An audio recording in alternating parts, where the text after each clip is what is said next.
What's going on, guys? Welcome back to another video. So today I want to bring up something that I think is extremely important, and that has to do with what is coming out tomorrow.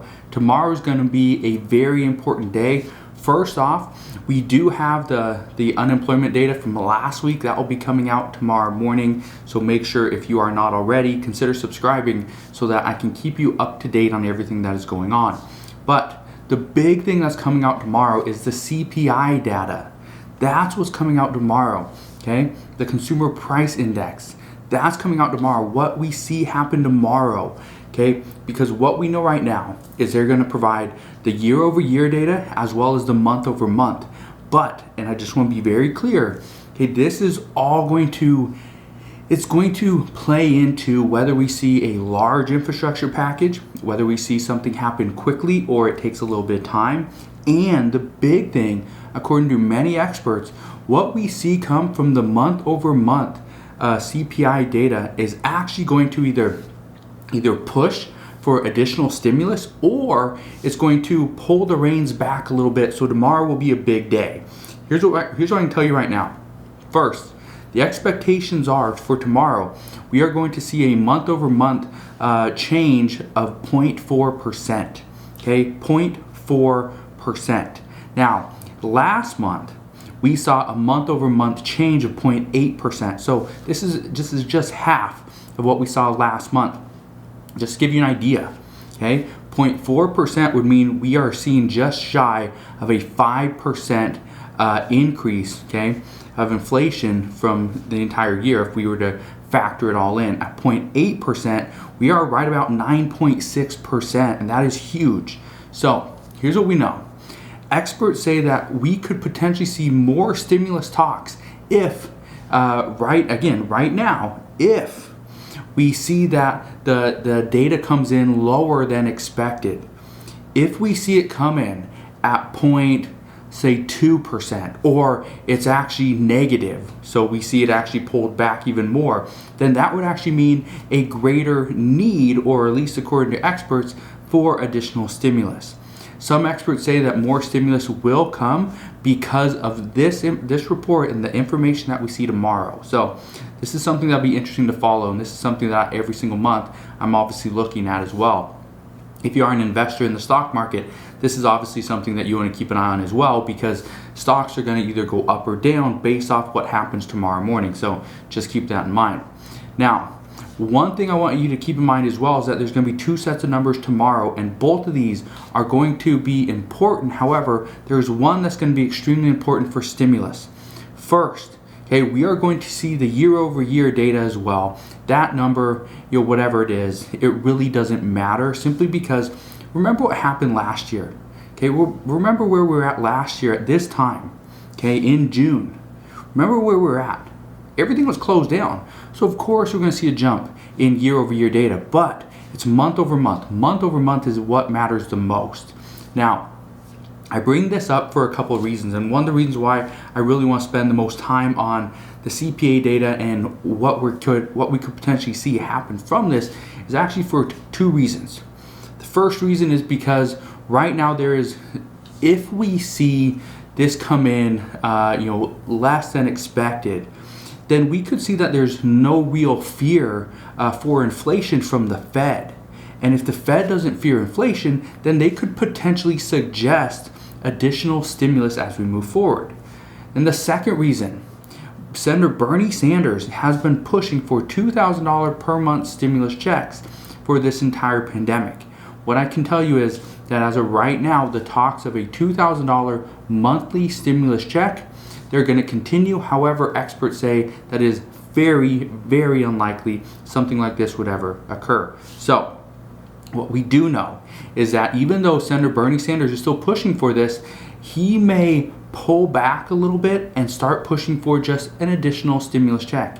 And that's what we could potentially see. And that's what some experts are saying that we want to see. We want to see all those 80-some lawmakers that are pushing for $2,000 stimulus checks or monthly recurring checks. We want to see them pull it back, because we know monthly stimulus checks are not going to happen.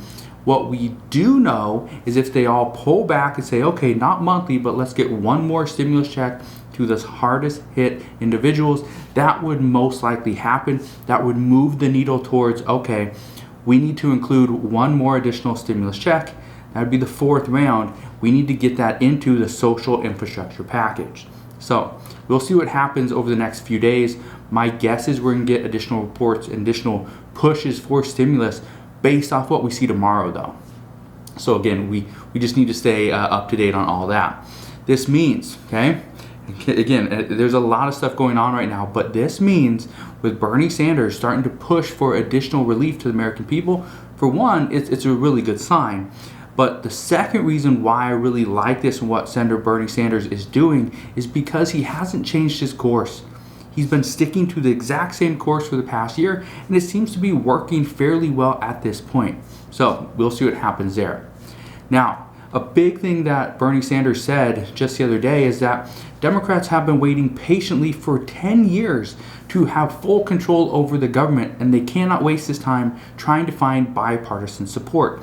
What we know is that President Biden has ended his negotiations with the GOP lead, Shelley Moore Capito, and so he will be working with a bipartisan group of senators over the next week. So we'll see what happens there. But what I can tell you is that not only have Democrats waited 10 years, but as of right now, they have, according to reports, they have, as of right now, up to or around one more year with full control before everything goes up into limbo, simply because of the midterm elections that are going to happen next year. So just keep that in mind. Right now, this means that Democrats have to use this time wisely and pass whatever they can in this limited window of availability.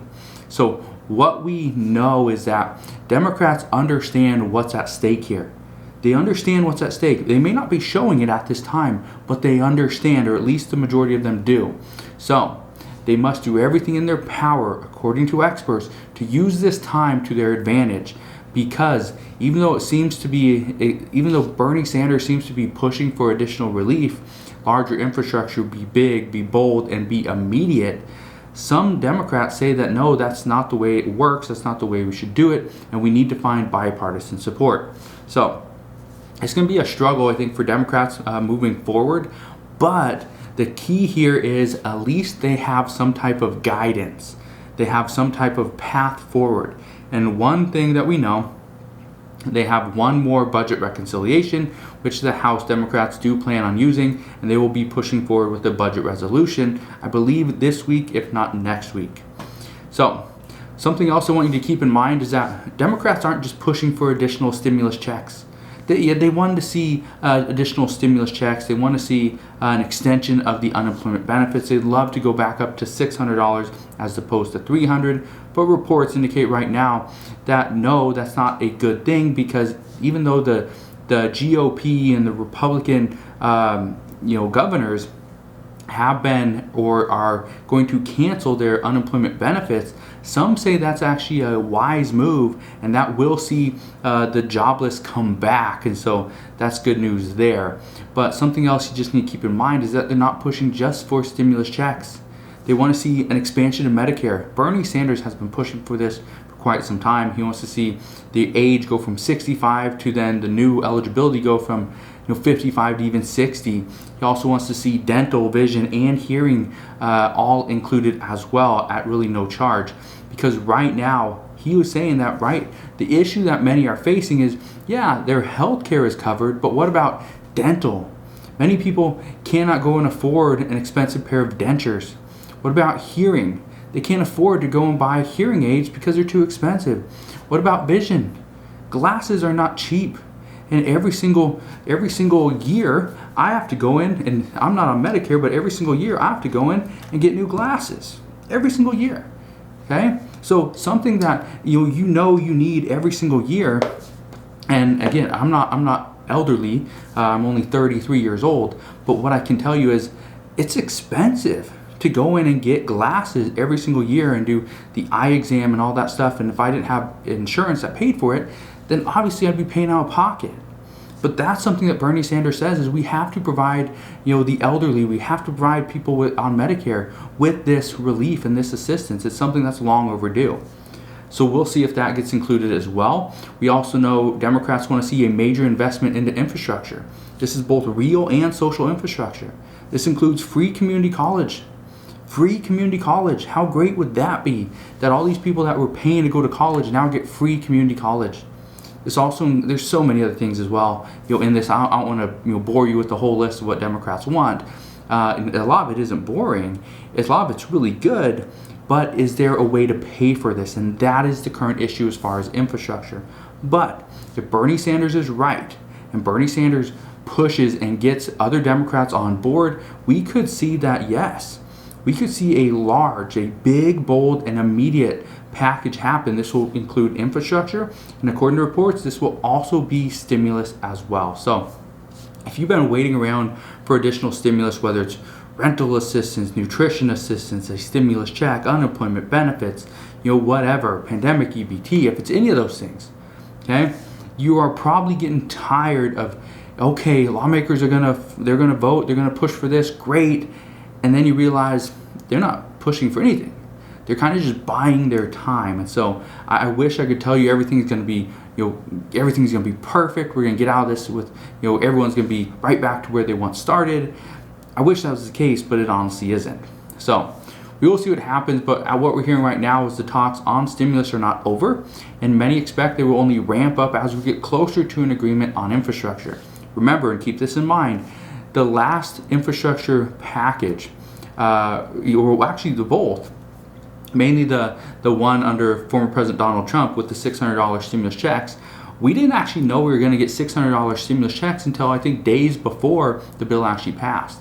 When it came down to the $1,400 stimulus checks, the American people didn't know who actually qualified for this until I believe the day of, and that's when things kind of got flip-flopped and changed. So just keep that in mind. Things can be added at the last second, and that's what most experts plan or expect is going to happen as the planning phase goes on. So I want to give you some other news as well regarding the vaccines, because I haven't actually touched on this over the past couple of days, and I feel like I've been doing you guys a disservice by not addressing where we're at with the vaccine. Well, today the U.S. says it will purchase and donate 500 million Pfizer vaccines to COVAX. This is going to go to other countries. So some experts say this is going to be huge, and that other countries are going to benefit from this as well, but so will us here in the United States. They say this could mean that the variants that we're seeing in the UK and other countries, we're not going to see them over here, hopefully, because according to reports, if we send the vaccines over to, let's say, the UK, and they start using the vaccines, or to Taiwan or India, wherever, right? Just other countries, Brazil, Portugal, doesn't matter. Send them to other countries. They use our vaccine, which is, let's say, better. Again, I'm not going to go out there and say ours is just so much better because it's a U.S. vaccine. But let's say they use ours, it is better, it's more effective, the efficacy rate is higher. If that's the case, and then we stop the variants there in their country before people start to travel, that's actually really good news, and that would actually help us here in the United States. So this would actually mean the COVID cases here in the United States would drop even more, and so far they've been dropping significantly over the past few weeks as well. We also learned the other day, this is where I feel like I did you guys a disservice by not addressing it later last night, but we learned yesterday that Pfizer is in its final stages of testing children 5 to 12 years old for this vaccine. Pfizer said that as of right now, they are going to be testing this vaccine by using 10 micrograms on children ages 5 to 12. So they're actually going to increase it a little bit for this final stage. And for children that are 6 months to 5 years old, they will be using only 3 micrograms of the vaccine.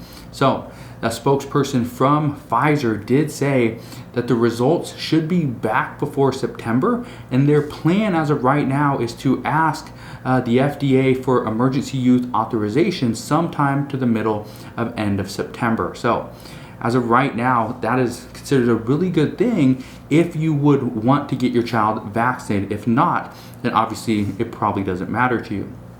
And this is actually what Dr. Anthony Fauci has been saying for some time, and this is one of the reasons why he's warning Americans, we're not out of the woods yet until we can see children, both teens, preteens, and younger children, even infants, get the vaccine or have it available to them. chances are we will not be in herd immunity, and that is at over 70%. Some say that we should be there probably the beginning to middle of July. My expectation is we'll be there sometime the middle to end of July. And I only say that simply because if people are going on vacation, chances are they're not going to go and get a vaccine when they're away for the 4th of July. Also, we're at that point where some people are just not going to get it. And if they don't get it, their children aren't going to get it either. Right? It just makes sense. If, let's say, I'm not going to get it, I'm not going to go and tell my children, hey, you're going to go get it because I'm not. That makes absolutely no sense. So as of right now, that's kind of where we're at. That's what we're hearing. We know that a lot of people will get the vaccine or still haven't had the opportunity for whatever reason. Some just aren't going to get it, and by all means, it's your choice, it's your body, it's your decision. So I just want to thank you guys for deciding to come here, watch this video. If you could and you enjoyed today's update, could you do me a favor? Hit that like button. It really does help out the channel. But again, that's all I got for you guys today. I'll be back on tomorrow morning to provide you with a earlier morning stimulus and infrastructure update, also with daily news as well. Again, thank you guys for watching. Have a wonderful rest of your day. Consider subscribing, and I'll see you guys on the next one.